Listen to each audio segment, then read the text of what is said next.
সামনে কি তোরা কি আপনার এই যে বিগত আওয়ামী লীগ আমলে যারা ছিল ঠিক আছে তারা নিয়েছে।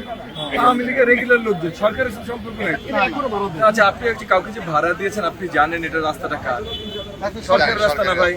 হ্যাঁ, ঠিক আছে। এখন আপনারা কতদিন ধরে এখানে বসেন? প্রায় তো আমি এখন দোকানদারি করতেছি প্রায় 7 বছর। 7-8 বছর আপনি এই রাস্তার উপরে। ঠিক আছে, এখন আপনারও ব্যবসা একটা জায়গায় যাইতে হবে কিছু, কিন্তু আপনিও চিন্তা করেন কাজটা কি ঠিক? না, এটা ঠিক আছে, কারণ আমরা অবৈধভাবে বইছে যে সরকারি। তাহলে এখন আমাদের একটা প্রসিডিওরে আসতে হবে, অবশ্যই একটা বিকল্প জায়গায় আসতে হবে যেখানে আপনারা এখান থেকে স্থানান্তর হইতে পারেন। অবশ্যই। আর একটা জিনিস আপনারা বলে যাই, আপনারা এখানে ব্যবসা আছেন ভাই, আপনাদের কাজে লাগবে ভাই, শুই না যান, আপনাদেরই কাজে লাগবে, আপনাদের কাজে লাগবে ভাই।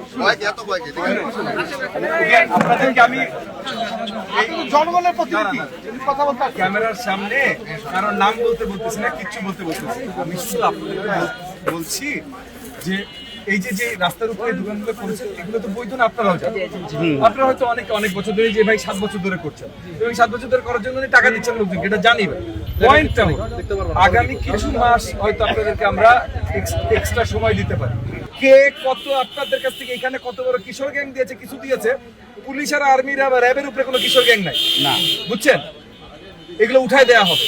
সো যেহেতু আমি আমার কথা একটু শুনে নেন ভাই, আমি আপনাদেরকে কিন্তু খারাপভাবে বলছি না, বলছি এগুলো উঠিয়ে দেওয়া হবে। উঠিয়ে দেওয়া হবে মানে এখনই আপনাদের চিন্তা করতে হবে যে আর কয়েক মাস এরপর কিন্তু আর নাই এখানে ব্যবসা।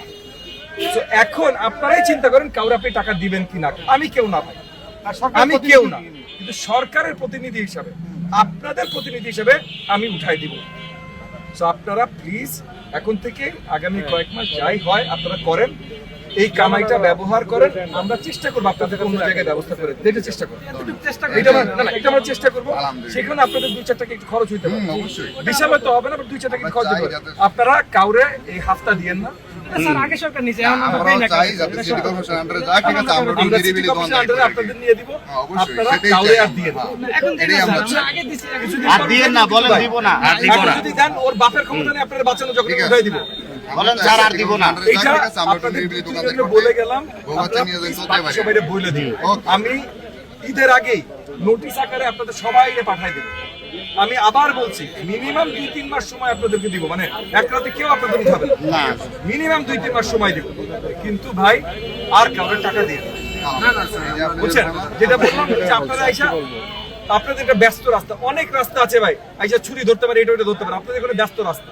এবং আমি থানাকেও বারবার বলছি টহল যেন এখানে রেগুলারলি থাকে, প্লাস যদি টহল একটু কমও থাকে, আপনারা এখানে ব্যস্ত রাস্তা, আপনারা এতগুলো দোকানদার, আপনাদের সাথে ভাইজামি করতে চাইলে ভাই এটা সম্ভব, এটা বিশ্বাসযোগ্য কথা হইতে হবে তো ভাই। জি, সো আপনারা কাউরে টাকা পয়সা দিয়ে, এটা আমার অনুরোধ আপনাদের প্রতি, কারো টাকা পয়সা দিয়ে না, কারণ কয়েক মাসের পর ওয়ার্নিং দিয়ে কিন্তু আপনাদের এটা স্থানান্তর করা। আমরা চাই স্যার কি জানেন, যাতে সমঝোতা বলতে কি, যাতে সরকারি আন্ডারে গেলে আমরা একটু নিয়ে থাকতে পারবো, ঠিক আছে? কেউ ভয়ভীতিও চাইলে আমরা কোনো ইয়ে হইব না, ঠিক আছে?